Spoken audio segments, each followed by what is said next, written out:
Muslims on every continent gather for ABDUL JABBAR prayers, but with major differences.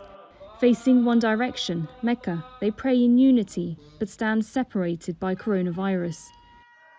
Forced by a pandemic to social distance even in worship, something no Muslim ever thought they'd have to do.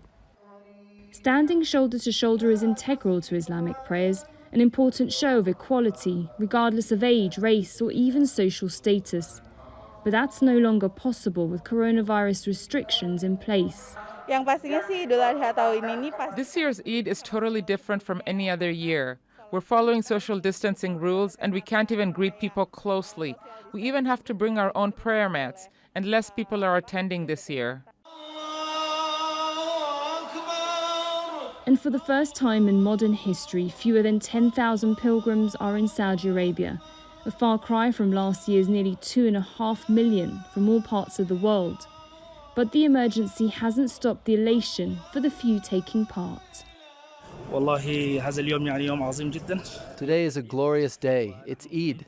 We're sad our families aren't with us and we miss celebrating with them, but we thank God for being able to attend the Hajj this year. In other countries, such as Kosovo, crowds of worshippers spilling out of mosques are a thing of the past. Gatherings have been banned for 10 days after a record 16 deaths on Thursday. Not everyone agrees, though, with the full lockdown.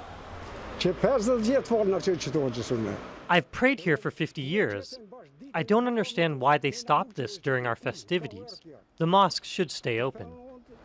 Rules on reopening are constantly changing.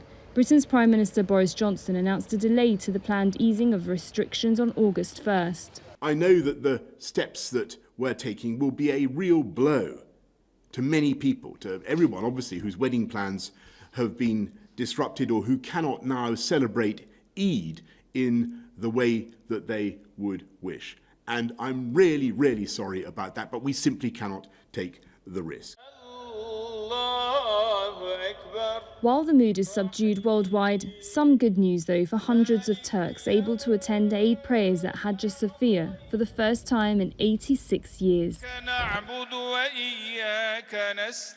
It was controversially converted from a museum back into a mosque just a week ago. And despite the low-key festivities this year, these children have still been enjoying some Eid traditions, if only briefly. Zara Khairat, Al Jazeera.